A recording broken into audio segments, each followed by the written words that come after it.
Doutora Paula, como é que você interpretou aí esse fato, né, desse número recorde aí, até maior do que o do candidato eleito em primeiro turno? O que você acha que motivou essa abstenção grande? Olha, eu entendo que é um recado muito bem dado que a sociedade está dando, deu, né, de um modo geral, de estar descontente, de não ver perspectiva no cenário político hoje, das pessoas que estão no cenário político hoje. A gente sabe que o Dória só conseguiu se destacar um pouco porque ele recorreu à fala de dizer que é um administrador que não é um político. Né? Foi uma cara pseudo-nova aí no cenário, né? Mas acho que mostra uma insatisfação geral de que ninguém mais consegue dar crédito às figuras que estão aí. Mas a senhora acha esse tipo de voto de protesto o mais eficiente? Você acha o mais inteligente? Você acha válido outras formas? Você votou nulo?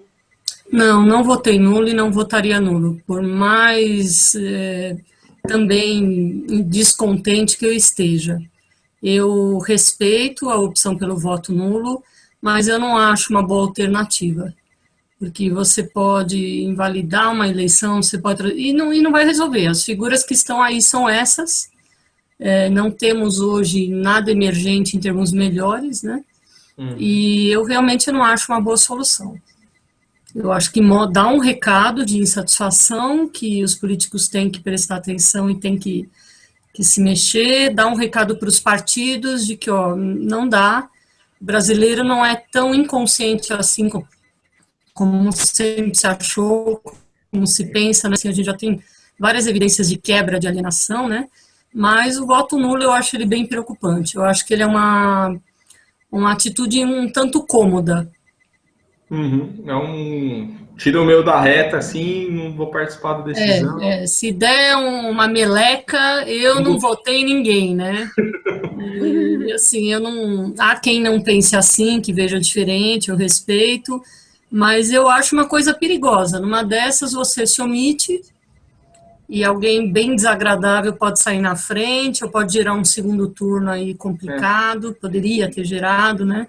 Na verdade, decidiu, né, a eleição, porque se 1/10 daquelas pessoas que votaram nulo ou branco tivessem votado em alguém, que não no Dória, teríamos segundo turno, né? Porque ele só conseguiu 53% dos votos válidos, porque só se conta os votos válidos, né? O pessoal tem uma ideia ainda que voto branco vai para o primeiro colocado. Não, galera, voto branco, nulo, vale o mesmo tanto, nada. Então, essas pessoas decidiram que a eleição terminasse no primeiro turno, né? E foi isso.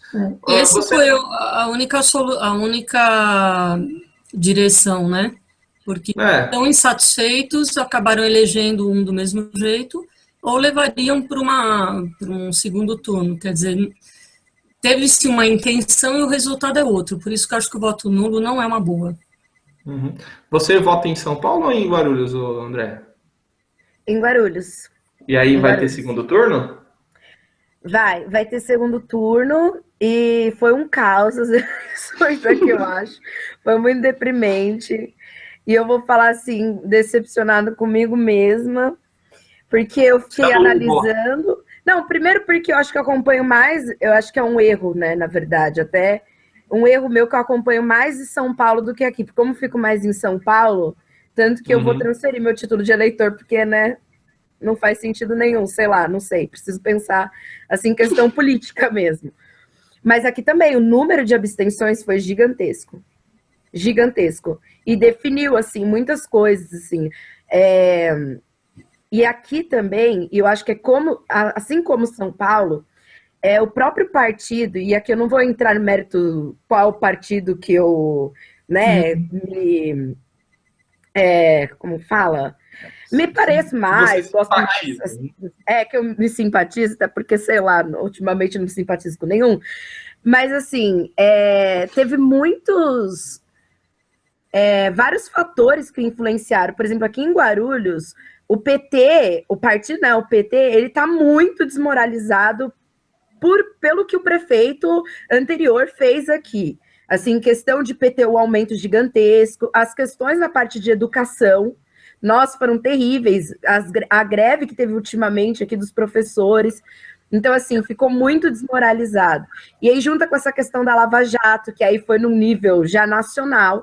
Então, além, até ouvindo a doutora Paula falando dessa questão do Dória, que usou toda essa imagem de administrador, e aí em São Paulo tem uma questão forte econômica, muito forte, que grita, né? Que aí é outro fator que precisa ser levado em conta, né? Tem várias variáveis. Então, você junta um descontentamento com o PT, e aí tem um fator econômico muito forte. Aqui, por exemplo, em Guarulhos, um dos que foram mais votados foi o Guti, que não é nem do PT, nem do PSDB, ele é do PSB, se eu não me engano.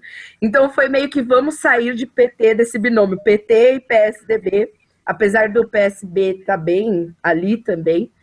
Mas, assim, é de uma forma, assim, de falar, olha, chega, não quero mais esse dualismo de PT e PSDB. Eu acho que até se aí, fosse em São Paulo, isso, muito... acho que se fosse isso, até seria uma justificativa. Mas o que eu sinto mais, até o que a doutora Paula lembrou aí, é que o Dória, que foi eleito aqui em São Paulo, veio com o discurso de, eu não sou político. E isso se repetiu em diferentes eleições, né, em diferentes lugares. Semana passada a gente teve um convidado lá de BH que falou que foi exatamente isso lá também. O discurso de um dos candidatos lá é que, eu não sou envolvido com política, então eu sou o cara certo, porque eu não tenho o rabo preso, como se isso fosse possível, né? E aí eu acho que juntou esse voto de protesto, de vou votar nulo porque nenhum deles me representa, digamos assim, ou junto com o voto de dane-se, tanto faz quanto tanto fez, junto com o pessoal que morreu já também, porque teve isso, né? O recadastramento em São Paulo não foi completo, então a parte de gente que não vota mais, que já morreu e tal, então esse número também foi inflado com a incapacidade, né, da justiça eleitoral atualizar os seus dados, sei lá, junto com a galera que foi votar, falando assim, não vou votar nos mesmos, vou votar em alguém que não é político, como se isso fosse possível, né? E aí elegeram o Dória, e o desgramado nem assumiu ainda e já vai privatizar até a igreja. Se puder, ele vai lá e vai privatizar o Deus e a sua mãe. Fique esperto, você que tem a mãe aí andando pela rua, que o Dória vê, ele privatiza, né? E aí eu acho que é meio burrice isso, porque na verdade a pessoa que anula o voto, não quero mais falar, quero que vocês falem sobre isso. A pessoa que anula o voto, minha mãe me ensinou que era errado anular o voto. Assim, quando eu comecei a votar com 16, 17 anos, sei lá, eu tinha uma ansiedade de tirar o título de eleitor. E ela falava, não pode anular o voto, não pode anular o voto, não pode anular o voto. Na eleição presidencial do ano passado, eu anulei o voto. Ô, Lucas. Já chega fazendo uma bagunça. Já chega causando. Na eleição do segundo turno para presidente na eleição passada, eu anulei. Entre Dilma e Aécio, eu cometi um votocídio. Mas é porque entre os dois não tinha amigo mesmo, então que se dane, só tinha os dois.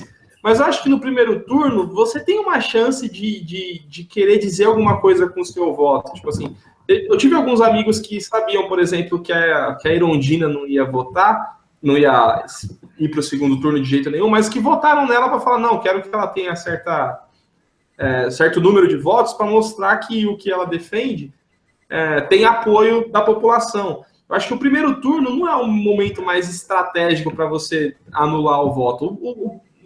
O segundo turno, até que eu entendo, porque eu já fiz, né? Mas eu acho meio burrice fazer isso no primeiro turno.